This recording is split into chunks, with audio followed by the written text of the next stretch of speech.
नमस्कार, मैं हूं आपके साथ सुमित अवस्थी और आप इस वक्त देख रहे हैं अपना पसंदीदा चैनल IBN 7 और उसमें आपका फेवरेट डिबेट शो हम तो पूछेंगे।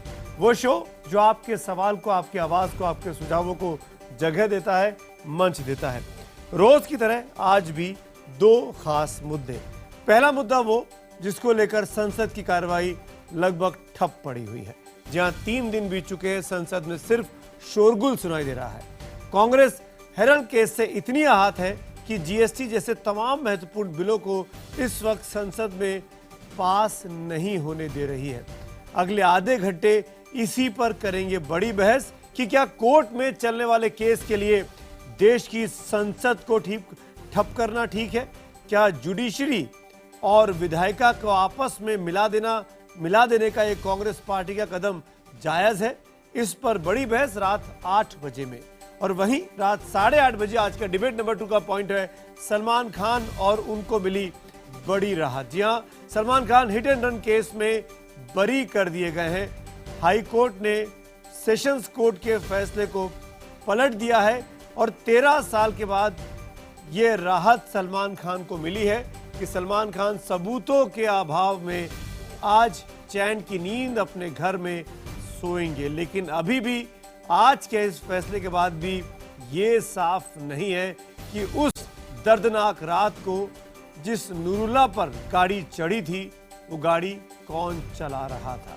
अगर सलमान खान बरी हुए हैं तो नूरुल्लाह को किसने मारा? इस पर करेंगे बड़ी बहस रात 8:30 बजे में। लेकिन आगे बढ़े उसके पहले संसद कैसे 3 दिनों से ठप पड़ी है, क्या कांग्रेस इसके लिए दोषी है? उससे जुड़ी ये खबर। हम तो पूछेंगे में अगले आधे घंटे डिबेट नंबर 1 हेराल्ड पर हाहाकार।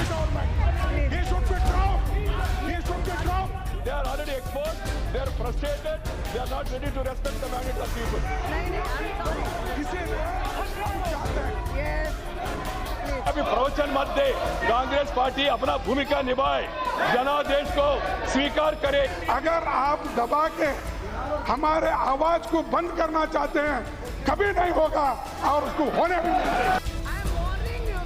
अपने खुद राजनीतिक चतुराई के चक्रव्यूह में बुरी तरह से फंस रहे हैं। When the democracy, very democracy is being murdered, slaughtered and battered. आप दरअसल न भ्रष्टाचार पर कानून बनने देना चाहते हैं, न आप SC/ST के हितों पर कानून बनने देना चाहते हैं। देश की संसद हर रोज ठप हो रही है। लोकसभा में कोई काम नहीं हो रहा है, राज्यसभा में कोई काम नहीं हो रहा है। कांग्रेस नेशनल हेराल्ड मामले को राजनीतिक बदला बताते हुए संसद में जमकर विरोध प्रदर्शन कर रही है। रोज रोज के इस हंगामे से तंग सरकार इस मामले पर कांग्रेस को बहस करने की चुनौती दे रही है। कांग्रेस पार्टी दबाव देकर सदन को डिस्टर्ब करना चाहती है। ये कांग्रेस पार्टी उनके खिलाफ क्या आरोप लग रहे हैं इसका जवाब नहीं देती। पीएम मोदी ने एक कार्यक्रम में कहा कि कुछ लोग मनतंत्र यानी अपनी मर्जी से देश चलाना चाहते हैं। उन्होंने दुख जताया कि कुछ लोग संसद चलने नहीं देना चाहते। वहीं कांग्रेस ने नेशनल हेराल्ड पर दिल्ली हाईकोर्ट का फैसला आने के बाद सरकार से आर पार का मूड बना लिया है। गौरतलब है कि कोर्ट ने इस मामले में राहुल, सोनिया समेत सभी 6 आरोपियों को निचली अदालत में पेश होने का आदेश दिया था। निचली अदालत में इन्हें 19 दिसंबर को पेश होना है। कोर्ट के इस आदेश और संसद में कांग्रेस के इस बवाल के बीच हम तो पूछेंगे, क्या हेराल्ड केस में कोर्ट के फैसले पर कांग्रेस का संसद ठप करना जायज है?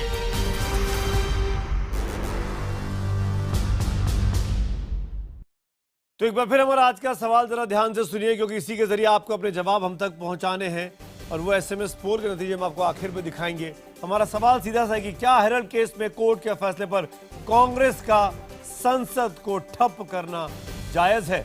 अगर आपको लगता है हाँ कांग्रेस ठीक कर रही है तो IBN 7 स्पेस देकर Y लिखिए और नहीं के लिए IBN 7 स्पेस देकर N लिखिए। अपनी राय 51818 पर SMS करें, #HTP और #हेराल्ड हॉन्ट्स गांधीज के जरिए ट्वीट कर भी आप अपनी राय हम तक पहुंचा सकते हैं। IBN खबर के फेसबुक पेज के जरिए भी आप हमसे जुड़ सकते हैं। आगे बढ़ता हूं, मेहमानों का परिचय कराता हूं। इस बड़ी बहस पर बात करने के लिए इस वक्त हमारे साथ जो बड़ा पैनल मौजूद है, कांग्रेस पार्टी का बचाव करेंगे कांग्रेस पार्टी के वरिष्ठ प्रवक्ता अखिलेश प्रताप सिंह, भारतीय जनता पार्टी के का पक्ष का बचाव करेंगे संबित पात्रा, पार्टी के वरिष्ठ प्रवक्ता। नवेद सिद्दीकी साहब समाजवादी पार्टी के वरिष्ठ नेता भी हमारे साथ जुड़े हुए हैं समाजवादी पार्टी का पक्ष रखने के लिए। प्रोफेसर राकेश सिन्हा हैं संघ के विचारक, जो अपनी बात कहेंगे कांग्रेस के इस पूरे संसद को लेकर जो एक्शन रहा है। और जयदीप कर्णिक हमारे साथ हैं, IBN डिजिटल के एडिटर हैं, हमारे साथ इस वक्त जुड़ रहे हैं। इस बीच एक इंपॉर्टेंट खबर बताऊं मैं आपको। बीजेपी नेता स्वामी का आरोप है कि नेशनल हेराल्ड की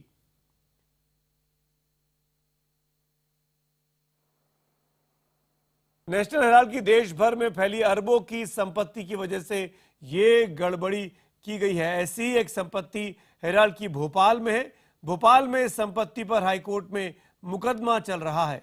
भोपाल के MP नगर के प्रेस कॉम्प्लेक्स में नेशनल हेराल्ड की 1.25 एकड़ जमीन पर नवजीवन, नेशनल हेराल्ड और कौमी नाम यानी उन्हीं के अखबार का दफ्तर था। आरोप के मुताबिक 4 साल पहले इस जमीन की लीज खत्म हुई तो भोपाल विकास प्राधिकरण ने इसे वापस लेना चाहा, लेकिन कुछ निजी पार्टियां अदालत में इस दावे के साथ पहुंची कि यह जमीन उनकी है। अब इस जमीन पर व्यावसायिक इमारतें बन चुकी हैं, यानी ये जमीन बेची जा चुकी है। नेशनल हेराल्ड एसोसिएशन जनरल को हम लोगों ने पत्रकारिता के लिए भूखंड उस समय अलॉट किया था, उसमें लीज शर्तों पर उल्लंघन हुआ, इसलिए BD ने उसके आवंटन को निरस्त कर दिया। लीज कैंसिलेशन के लिए हम गए हैं। प्रकरण इस समय न्यायालय में है। न्यायालय जो भी उसमें आदेश करेगा उसके पालन में BD अपनी आगामी कार्रवाई करेगा।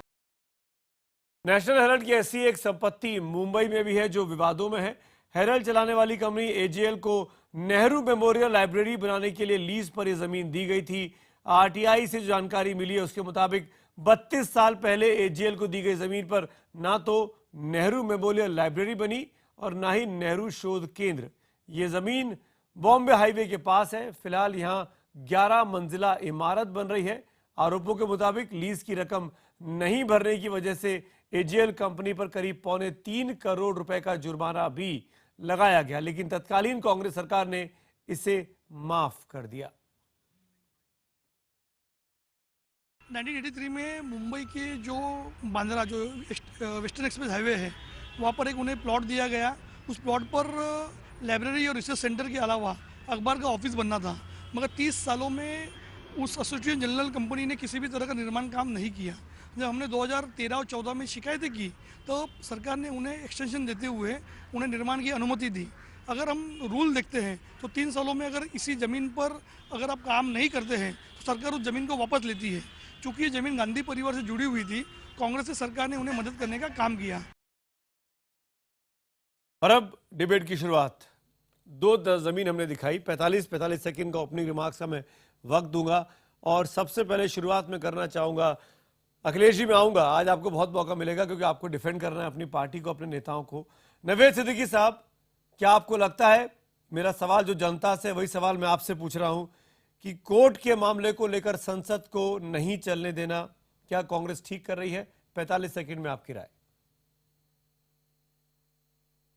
किसको कातिल मैं कहूं, किसको मसीहा समझूं, किसको कातिल मैं कहूं, किसको मसीहा समझूं, दोनों ही एक जैसे हैं, किसे क्या समझूं।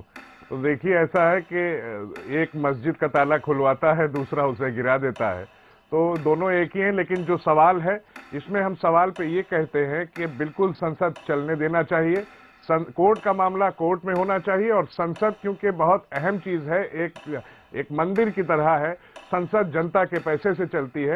संसद में इस तरह की रुकावटें बिल्कुल हम बर्दाश्त नहीं करते। और समाजवादी पार्टी, हमारे नेताजी आदरणीय मुलायम सिंह यादव जी पहले ही कह चुके हैं और पहले कई बार भी कह चुके हैं कि संसद चलने से जो लोग रोकना चाहते हैं वो गलत करते हैं। चलिए, 45 सेकंड आपने अपनी बात की, संसद चलनी चाहिए, बहुत कैटेगोरिकल आपने कहा। संबित पात्रा, मैं आपसे जानना चाहूंगा, क्यों कांग्रेस पार्टी, आपको लगता है कि अगर संसद में मांग नहीं उठाएगी तो कहां मांग उठाएगी? कांग्रेस को क्या करना चाहिए? मांग उठा रही है। देखिए, मांग संसद में उठा सकती है, डिबेट संसद में कर सकती है, मगर संसद रोक नहीं सकती है। ये मांग उठाने का तरीका नहीं है। अब देखिए, अगर किसी बच्चे को समझ में नहीं आ रहा है हिंदी मुहावरे का मतलब चोरी ऊपर से सीना चोरी, उसको 2-3 दिनों के अंदर नेशनल हेराल्ड के जजमेंट के आने के बाद जो भी हो रहा है उसे दिखाना चाहिए। कि हम तो देश को लूटेंगे, हम तो पाई पाई करके देश को खत्म कर देंगे, अगर पकड़े जाएंगे तो सब कुछ खिंडा देंगे, हम संसद को भी चलने नहीं देंगे। आप बताइए, ये जो 27 पेज का जजमेंट में लेके बैठा हूं, ये कोई भारतीय जनता पार्टी के अध्यक्ष या कोई प्रधानमंत्री ने लिखा है? यह दिल्ली के हाई कोर्ट के जस्टिस ने लिखा है, और इससे पहले एक सेशन कोर्ट के जज ने लिखा है। उनका कोई पॉलिटिकल पार्टी से मतलब है? अगर कांग्रेस सोचती है कि पॉलिटिकल पार्टी के लोग। जी संबित, 45 सेकंड हुए। अखिलेश प्रताप सिंह, जवाब दीजिए। दोनों बातें आपने सुनी। समाजवादी पार्टी जो आपके सो कॉल्ड सेक्युलर फ्रंट के सहयोगी भी हैं, और भारतीय जनता पार्टी, क्यों संसद को कांग्रेस पार्टी नहीं चलने दी जा रही? क्यों कोर्ट के मामले को संसद के साथ मिक्स किया जा रहा है? देखिए, संसद भी लोगों की, देश की भावनाओं की अभिव्यक्ति का एक केंद्र है लोकतंत्र में।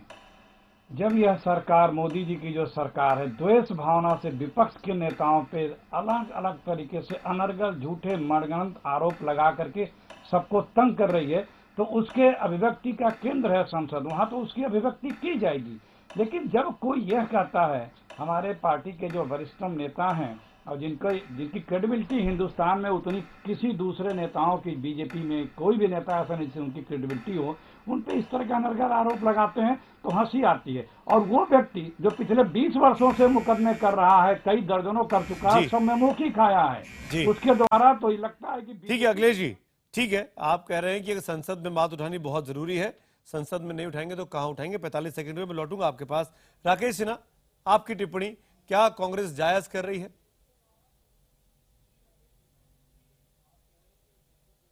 देखिए, न्यायपालिका की अहमियत कांग्रेस के शब्दकोश में है ही नहीं। 1973 में इंदिरा गांधी ने अजीत नाथ रे को चीफ जस्टिस बनाया था, 3 सीनियर जजेस को सुपरसीड करके। जगमोहन लाल के फैसले को, इलाहाबाद हाईकोर्ट के जगमोहन लाल ने जब फैसला दिया था, तो इंदिरा गांधी और कांग्रेस ने किस प्रकार से जगमोहन लाल और इलाहाबाद हाईकोर्ट का अवमानना की थी। आज उसी पैटर्न पर कांग्रेस पार्लियामेंट को ठप कर रही है। अब किसी को भी समन जाएगा देश में तो चौराहा जाम करेगा, कहेगा कि हमें समन गलत मिला है, न्यायालय के खिलाफ लड़ाई लड़ेगा। क्या कांग्रेस यही उदाहरण प्रस्तुत कर रही है? वस्तुतः जो फ्रांस का राजा लुइस 15 था, I am the state, I am above the law, वही सोनिया गांधी आज साबित करना चाहती हैं कि मैं कानून से ऊपर हूं, मैं न्यायपालिका से ऊपर हूं, संसद मेरी मर्जी से चलेगा। यह आज कांग्रेस साबित कर रही है। जयदीप, आप न्यूट्रल है इस पैनल पे, मैं आपकी टिप्पणी जानना चाहूंगा कांग्रेस के ऊपर। क्या कांग्रेस की बात जायज है कि संसद में नहीं उठाएंगे तो कहां उठाएंगे? जी सुमित, हमने सभी पक्षों को सुना और सबसे महत्वपूर्ण बात यह है कि सभी लोग अपना राजनीतिक राग अलाप रहे हैं, चाहे समाजवादी पार्टी से भी न्यूट्रल लगने की कोशिश की गई। मैं सिर्फ ये कहना चाहूंगा कि हम जितनी भी प्रतिक्रिया लगातार देख रहे हैं डिजिटल पर भी, जनता ये चाहती है कि संसद का काम चले। इसमें कोई शक नहीं है कि कांग्रेस को अपनी मांगे संसद में उठाने का, रखने का अधिकार है। लेकिन जैसा कि कहा गया, हम यहाँ भाजपा का पक्ष नहीं, लेकिन संसद को ठप करने का अधिकार नहीं। जनता लगातार ये कह रही है कि जनता का इतना सारा पैसा संसद चलाने पर खर्च होता है, अगर राजनीतिक लड़ाई और न्याय की लड़ाई इन दोनों को अलग रखा जाए, और न्याय की लड़ाई जो है, कानून की लड़ाई है, उसको कोर्ट में लड़ा जाए, और राजनीतिक लड़ाई का मंच संसद को केवल उस हद तक बनाया जाए कि आप अपनी बात रख दें लेकिन उसको ठप ना करें, तो मुझे लगता है कि ज्यादा बेहतर होगा। दोनों ही पक्षों को यहां समझदारी दिखाने की आवश्यकता है। बिल्कुल, आपने मेरी बात 45 सेकंड के पहले पूरी किया। मैं डिबेट को ओपन करता हूं। अखिलेश जी, आपने सबकी बात सुनी, ये बात किसी को समझ में नहीं आ रही है। एक मुकदमा सुब्रमण्यम स्वामी ने 2012 में किया, जो आज इस जगह पर पहुंचा आके कि सोनिया गांधी, राहुल गांधी को पेश होने की बात की गई कोर्ट के सामने, तो आज उस वजह से आप संसद को रोक दें, संसद के तमाम बिलों को रोक दें, कामकाज नहीं चलने दें, ये कहां से जायज हो सकता है? देखिए, माननीय सुब्रमण्यम स्वामी जी भाजपा के वरिष्ठ नेता हैं। सुब्रमण्यम स्वामी जी कई बार कई मुकदमे कर चुके हैं, जिसमें किसी में भी उनको कोई सफलता नहीं मिली है। जो ये मुकदमा है, इस मुकदमे की भी, इस प्रकरण में भी, चाहे इनकम टैक्स हो, चाहे कंपनी एक्ट हो, चाहे इलेक्शन कमीशन हो, चाहे ईडी हो, सब ने बताया, क्लीन चिट दी है। लेकिन सुब्रमण्यम स्वामी एक चिट्ठी लिखते हैं प्रधानमंत्री को, 2 बार लिखते हैं, और ईडी हटाए जाते हैं, उनकी मनमर्जी का ईडी लाया जाता है, मुकदमा ओपन किया जाता है, और वो लेटर्स, वो चिट्ठियां वो जाहिर करते हैं जो कि सरकारी सीक्रेसी में है। सरकार पूरी मदद कर रही है। एक सेकंड के लिए आपकी बात मान भी लूं अखिलेश जी कि आपको फंसाया जा रहा है। जो बात का आपका भाव निकल के आ रहा है कि जानबूझ के सुब्रमण्यम स्वामी और बीजेपी आपको फंसा रही है, ये बात मैं एक सेकंड के लिए मान भी लूं, तो क्या आपका इस देश की जुडिशरी पर विश्वास नहीं है? आप वहां पर मुकदमा लड़िए, मुकदमा जीत जाइए, आप इनोसेंट हैं, आप बाहर आ जाएंगे। मेरा अगला जो सवाल सुने तो इसी का जवाब आ रहा था। हम जुडिशरी के काम जुडिशरी के दायरे में रह के लड़ेंगे, लेकिन चूंकि इस मामले को एक पॉलिटिकल पार्टी, एक पॉलिटिकल सरकार, एक पॉलिटिकल व्यक्ति लड़ रहा है और पॉलिटिकल लड़ाई ये बन गई है, क्योंकि वो सारे विपक्षी दलों के साथ इस तरह का सलूक कर रहे हैं। और जो उनके पेट लोग हैं, माननीय छोटे मोदी से लेकर के जिनको नरेंद्र मोदी करते हैं, सुमित जी से पूछिए कि जीएसटी बिल रोकने से लड़ाई कहां जा रही है? देश का हित करके। अरे अखिलेश जी, आप क्या बात कर रहे हैं? पूरी संसद की कार्रवाई ठप नहीं कर रहे हैं आप। संसद भारतीय जनता पार्टी की नहीं है, संसद देश की है। संसद देश की है, संसद देश की है। जीएसटी बिल का संबंध आम लोगों के जीवन से है। जीएसटी का संबंध जीडीपी से है, जीएसटी का संबंध रोजगार से है, जीएसटी का संबंध देश में व्यापार से है। अखिलेश जी, राकेश जी एक जायज सवाल उठा रहे हैं। आप क्या दिखाना चाहते हैं कि न्यायपालिका का इससे बड़ा अवमूल्यन सिर्फ 1973 में इंदिरा गांधी ने किया? अखिलेश जी, आपकी पार्टी भ्रष्टाचार राकेश जी में संसद ठप कर रही है। राकेश जी, राकेश जी, राकेश जी एक एक करके बात करते हैं। राकेश जी एक एक करके बात करते हैं। आपने अपनी बात बहुत अच्छे से रखी। एक मिनट अखिलेश जी, अखिलेश जी, अखिलेश जी, अखिलेश जी, अखिलेश जी, अखिलेश जी, अखिलेश जी, अखिलेश जी, आपको क्योंकि 3-3, 4-4 लोगों के सवालों के जवाब देने हैं, जाहिर तौर पर ज्यादा वक्त आपको ही मिलेगा। मैं चाहूंगा अपने जवाबों को आप छोटा और क्रिस्प रखें ताकि हम डिबेट में आगे बढ़ सके, वरना एक ही आप व्यक्ति बोलता रहेगा तो बाकी 3 पैनलिस्ट नहीं बोल पाएंगे। मैं उनको भी बोल रहा हूँ, मैं उनको भी बोल रहा हूँ, मैं उनको भी बोल रहा हूँ। उन्होंने जीएसटी पर सवाल उठाया। आप मेरा नाम लेके कर रहे हैं? नहीं जी, संबित में आता हूँ। संबित भी बोलना चाह रहे हैं, जयदीप भी बोलना चाह रहे हैं। एक मिनट मेरी बात। अखिलेश जी, आप बात पूरी करिए 30 सेकंड्स में। तरीका होता है, आप बात पूरी करिए अखिलेश जी 30 सेकंड्स में। देखिए, ये तरीका होता है आरएसएस का, ये तरीका होता है कि जब उस पे मुद्दों के साथ प्रहार होता है तो उनका काम है कि डिस्टर्ब कर दो, वो आरोप दुनिया न सुनने पावे। ये आरएसएस की स्ट्रेटेजी है, क्योंकि उन्हें सिर्फ मिथ्या आरोप लगाना और भाग जाना है। उन्हें ये पता है, तो मुझे पता था कोई आरएसएस कल्चर का व्यक्ति इस तरह के बीच में हमें डिस्टर्ब कर रहा होगा। मैंने जो नाम गिना है, तमाम और लोग हैं। किनसे आप राकेश जी, मैं आपसे जवाब लूंगा। राकेश जी, मैं जवाब लूंगा। राकेश जी, मैं जवाब लूंगा। राकेश जी, राकेश जी, मैं जवाब लूंगा। राकेश जी, मैं जवाब लूंगा। राकेश जी, मैं आपको मौका दूंगा। राकेश जी, मैं आपको मौका दूंगा। अखिलेश जी को बात पूरी करने दीजिए। अखिलेश जी, मैं फिर से आपको कहूंगा कि आप टॉपिक पे रहिए। ये लोग र्यूमर फैलाते हैं। आप टॉपिक पे रहिए प्लीज। ये लोग र्यूमर फैलाते हैं। एक पब्लिक लिमिटेड कंपनी जब सेक्शन 25 की बन गई, वो तो और सेफ हो गई, उसका एक पैसा कहीं नहीं जा सकता है। ये किसी से जानकार से पूछिए ना, वो तो थी उसका प्रॉफिट या कोई चीज दूसरा पा भी सकता था। जब वो सारा टेक ओवर 25 एक्शन सेक्शन की कंपनी टेक ओवर कर लेगी, तो वो तो कहीं कोई एक अखिलेश जी, अब सुनिए, सब लोग सवाल आपसे पूछना चाह रहे हैं उस प्रॉपर्टी को, उस चीज को। अखिलेश जी, अगर सब कुछ ठीक चल रहा था, अगर सब कुछ ठीक चल रहा था, कांग्रेस पार्टी के अपनी संस्था थी एसोसिएटेड जनरल, तो यंग इंडिया क्यों बनाई गई? संबित पात्रा, आपने हाथ उठाया, आप मुद्दों के आधार पर बात करें। कभी भी मैंने बताया ना, अगर ये लड़ाई बंद हो तो इसीलिए कभी कोई उसका लाभ न पावे। अच्छा, कभी भी कोई भी उसका लाभ न पावे। जब और कमर्शियल बिल्डिंग बन रही है, कंपनी हो गई, संबित पात्रा उसका लाभ नहीं पा सकता। संबित पात्रा जवाब दे, बेनिफिशियरी नहीं हो सकता। संबित पात्रा, आपसे कुछ पूछना चाह रहे हैं। अखिलेश जी सुनिए अखिलेश जी, ऐसे सुमित जी बोलिए। मेरी रिक्वेस्ट है कि हम लोग टेक्निकली बात करें, ऐसे डिबेट नहीं हो पाएगा। आप देखिए, मैं 2-3 टेक्निकल विषय रखता हूं। अभी अखिलेश प्रताप जी ने कुछ विषय रखे कि देखिए सेक्शन 25 है, फलाना है, इस कारण से कोई चोरी नहीं हुई। ये अखिलेश जी, आप इतना सब कुछ जानते हैं सेक्शन 25-26 के बारे में, तो ये बेचारे अभिषेक मनु सिंघवी और कपिल सिब्बल को क्यों भेजा है? उन लोग गए थे, यही सब कह रहे थे। उनको कोर्ट ने कहा कि, बताया कोर्ट ने क्या कहा? उनको कोर्ट ने कहा don't play with the courts time with legal jugglery of words. ये फालतू की चीज हमें मत सुनाइए। कोर्ट ने उन दोनों महान नायकों को कहा। आपको जाना चाहिए था ना ये सब शब्द लेके। अब सुनिए कोर्ट क्या कहती है, छोड़िए प्रवक्ता क्या कहते हैं, छोड़िए, कोर्ट तो प्रवक्ता नहीं है। कोर्ट का जो पहला सेंटेंस है, सुमित जी मैं आपका ध्यान आकर्षण करूंगा, जजमेंट मेरे हाथ में है। पहला सेंटेंस देखिए कोर्ट क्या कहती है, probity of legendary national political party is under scanner in this petition. पहला सेंटेंस। और आखिरी जो उनका पैराग्राफ है, जो जजमेंट है, पैराग्राफ नंबर 39, वो कहते हैं कि हमने सब कुछ देखा। जो अखिलेश जी यहां आपको पढ़ा रहे हैं ना, वो सब कुछ देखा, सेक्शन 25, 26 सब कुछ देख लिया, मगर हमने पाया कि एक्यूज नंबर 1 सोनिया गांधी और एक्यूज नंबर 2 राहुल गांधी ये आपराधिक साजिश के साथ काम कर रहे थे। मैं रिपीट कर रहा हूं, क्रेडिबिलिटी नहीं, क्रिमिनल इंटेंट।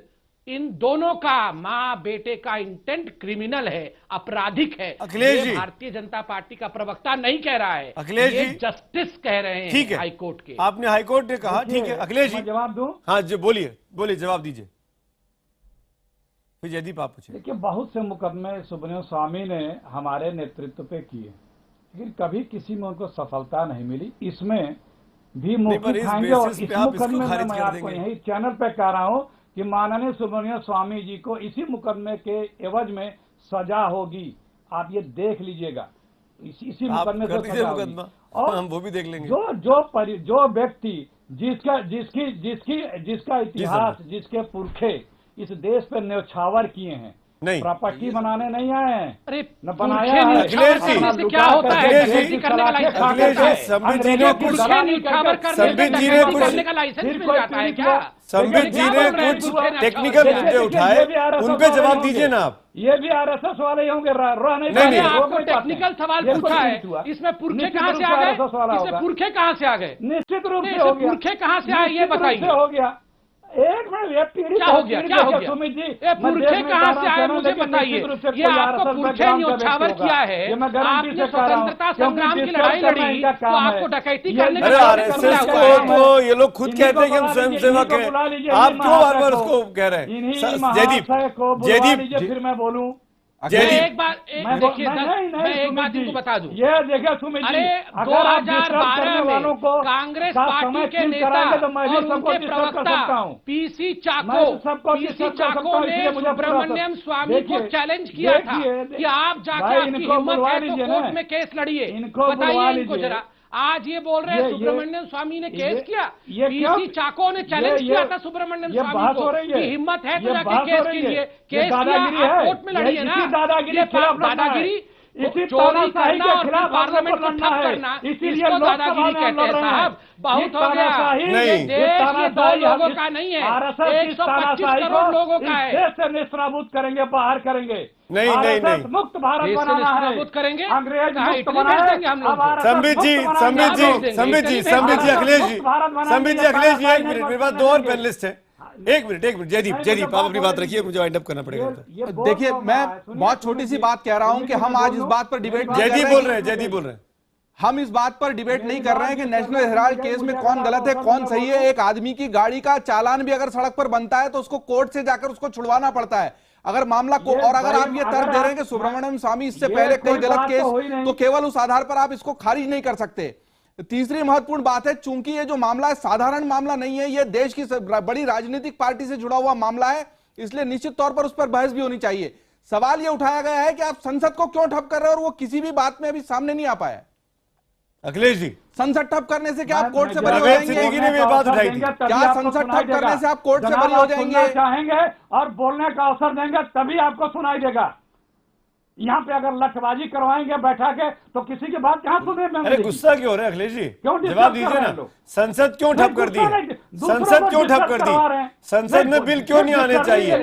40-45 सांसद मिलकर लोकसभा को नहीं चलने देंगे, ये जवाब दीजिए ना। खिलाफ हमारी लड़ाई है, आप खराब कर रहे हैं। संसद में इन्हीं डिस्टर्बिंग एलिमेंट को एक्सपोज करना है हमें। संसद में इन्हीं डिस्टर्बिंग, अरे भाई आप एलिमेंट को एक्सपोज करना है। कोर्ट की लड़ाई कोर्ट में लड़ी जाती है, संसद में थोड़ी लड़ी जाती है। लड़ाई थोड़ी है। जयललिता भी आई कोर्ट से छूट के मुख्यमंत्री बनी वापस, उनके ऊपर भी सुब्रमण्यम स्वामी ने केस किया था। तो नवेद सिद्दीकी, आप अखिलेश जी की बातों से संतुष्ट हैं कि बीजेपी को आईना दिखाने के लिए संसद को ठप करना जरूरी है? मेरी बात तो होने नहीं दी आप लोगों ने, मेरी बात तो होने नहीं दी। सबसे अधिक आप ही बोल रहे हैं, मेरी बात में बोल दे रहे हैं अखिलेश जी, सबसे अधिक आप ही बोल रहे हैं। नहीं, डिस्टर्ब किया गया, मैं सबसे कम बोलता लेकिन डिस्टर्ब किया गया ना। अखिलेश जी, आपको सबसे अधिक मौका दिया गया और मौका मिलना भी चाहिए, क्योंकि सवालों के घेरे में आप हैं। नवेद सिद्दीकी, नवेद सिद्दीकी, क्या कांग्रेस की बात से संतुष्ट है कि बीजेपी को एक्सपोज करने के लिए कोर्ट का मामला संसद में उठाया जाना चाहिए? सबसे कम अवसर चाहिए, लेकिन कोई डिस्टर्ब न करे, सिद्दीकी साहब रूप से बात कहने दे। सिद्दीकी साहब, कम अवसर दीजिए। सिद्दीकी साहब, लेकिन सिद्दीकी साहब, निर्बाध रूप से सिद्दीकी साहब आप बोलिए, आप बोलिए, क्या कांग्रेस के जवाब से संतुष्ट हैं आप? जी देखिए, इनके जवाब से संतुष्टि की बात जहां तक है, पहले तो हम ये कहेंगे कि अभी हम लोगों ने महागठबंधन देखा, अब आपके चैनल पे आज लठबंधन भी देख लिया है और जनता ने भी देखा है। इनके जवाब से जहां तक संतुष्टि की बात है, मैं एक चीज ये कहना चाहूंगा, जो अखिलेश जी ने बात कही है, सबसे पहले उस शख्स का कैरेक्टर देखिए जिस शख्स ने ये काम शुरू किया। जनता पार्टी बनाने के बाद 7 महीने के लिए चंद्रशेखर जी के टाइम में वो सुब्रमण्यम स्वामी के कैरेक्टर पर या उनके प्रोफाइल पर बात नहीं थोड़ी कर रहा हूं। उस शख्स को नहीं, उस शख्स की आदत है, जैसे भी थे पार्टी ने उनके कंधे पे आपके हिसाब से अगर सुब्रमण्यम स्वामी नहीं उचित है तो कोर्ट ने उनकी पिटीशन को एक्सेप्ट क्यों किया? कोर्ट ने क्यों फैसला सुनाया? कर्नाटक के मुख्यमंत्री हेगड़े साहब को नहीं छोड़ा, उसके बाद सोनिया जी मैं माफी चाहूंगा, 2004 में उन्होंने एक और इल्जाम फॉल्स एफिडेविट का लगाया था, उसके ऊपर कोर्ट में सुब्रमण्यम स्वामी जी के बारे में कोर्ट ने क्या कहा? देखिए, कोर्ट में सब जुडिस मामला है, सुन लीजिए। सुब्रमण्यम स्वामी जी के बारे में कोर्ट को, लेकिन मैं ये कह रहा हूं, ये कहीं ना कहीं पीएमओ से, देखिए ये मैटर जो है बीजेपी चाहे कोई पीएमओ के इशारे पर एजेंसी हो, सोनिया गांधी, राहुल गांधी और कांग्रेस पार्टी को परेशान कर रही है। संबित पात्रा जवाब दीजिए। कोई मंत्री की हैसियत नवेद सिद्दीकी ने कहा पीएमओ इसमें खास दिलचस्पी ले रहा है। जवाब दीजिए संबित पात्रा। इंटरवेंशन इसमें है। सिद्दीकी साहब सुनिए, सुन लीजिए, जवाब सुन लीजिए। इस मुद्दे पे बहस करा लेनी चाहिए उसे, और बहस करा दे, ठीक है, अभी नहीं पकड़े गए हैं, संसद चलने दें। ठीक है सर, नवेद भाई आपकी बात आ गई, आपकी बात आ गई, आपकी बात आ गई। राहुल गांधी जी बहस करा ले, ठीक है, इस मुद्दे पे बहस भी हो जाएगी। क्या केंद्र सरकार मैं उत्तर दे दूं? बोलिए संबित, बोलिए संबित, बोलिए। ऑपोजिशन को तो हो जाए ना, आप बोलिए, आप बोलिए, आप जब बोलेंगे तभी शांत होंगे। देखिए पहली बार जहां तक, अरे नावेद जी क्या है, ये क्या है नवेद जी? आप कांग्रेस के स्पोक्सपर्सन कब से बन गए? अरे क्या है नवेद सिद्दीकी, नवेद सिद्दीकी, किताबों के आगे, अरे आपने जो बात कही वो आ गई। आप डिबेट भी चाहते हैं और आप पीएमओ पे सवाल खड़े कर रहे हैं। अपने सवाल का जवाब तो सुनिए। लेकिन सिद्दीकी साहब, सिद्दीकी साहब देखिए, उस शख्स का, सिद्दीकी साहब, उस शख्स का कैरेक्टर देखिए, उस शख्स का संबित पात्रा आप बोलना चाहेंगे? उनके कैरेक्टर के बारे में बता दूं, उनके कैरेक्टर के बारे में बता दूं। देखिए ये सवाल जो कैरेक्टर के बारे में उठाया गया कि वो कैसे व्यक्ति हैं, ये सवाल उनके वकीलों ने उठाया था। कोर्ट ने क्या कहा मैं पढ़ देता हूं। No malafides can be alleged against the respondent complainant Sambit Patra साहब, सुब्रमण्यम स्वामी, पीएमओ का nor can it be said. Court Naved Siddiqui साहब, आप कांग्रेस के प्रवक्ता हो गए हैं क्या? आप तो महागठबंधन को नहीं मानते हैं, आप उस पार्टी में चले गए। अरे मैं कांग्रेस का, मैं तो जनता की बात कर रहा हूँ। आपको क्या मिला है? जनता की बात, कहीं आपको भी कुछ मिला है क्या? मैं तो ये कह रहा हूँ डिबेट करा लेना, आपको भी मिला है, बहस करा है ना। मुझे तो लग रहा है प्रॉपर्टी है नेशनल हेराल्ड का, थोड़ा अखिलेश जी डिफेंड कर रहे हैं, आपको सोशल मीडिया जरूर देखना चाहिए, आपको देश के युवाओं से बात करनी चाहिए। अमूमन अखिलेश प्रताप सिंह, कांग्रेस के इस कदम से लोगों में काफी गुस्सा है, रोष है, और हम चाहेंगे कांग्रेस शायद इस चीज को समझ भी रही होगी और स्टडी भी करना चाहेगी। 19 तारीख को जब सोनिया गांधी और राहुल गांधी कोर्ट जाएंगे, कांग्रेस पार्टी अगर इसको बड़ा कोई मीडिया इवेंट बनाना चाहती है तो बनाए, उसको राजनीतिक लड़ाई लड़ने का पूरा अधिकार है और राजनीति को राजनीति की तरह से लड़ा जाता है। लेकिन क्या इस तरीके से संसद को नहीं चलने देना वो जायज कहा जा सकता है? यही सवाल हमने आज पूछा था। जो जवाब मुझे मिले हैं, केवल 9% लोग हाँ कहते हैं कि कांग्रेस जो कर रही है वो जायज है। 91% लोग कहते हैं कि कांग्रेस जो कर रही है संसद को ठप कर वो बिल्कुल भी जायज नहीं कहा जा सकता। ट्विटर पोल के नतीजे भी आपके सामने हैं। वो कहते, ट्विटर पोल के नतीजे भी लगभग इसी तरफ इशारा करते हैं। 88% लोग कांग्रेस के इस कदम को जायज नहीं मानते हैं कि संसद को ठप कर दिया जाए हेराल्ड केस को लेकर।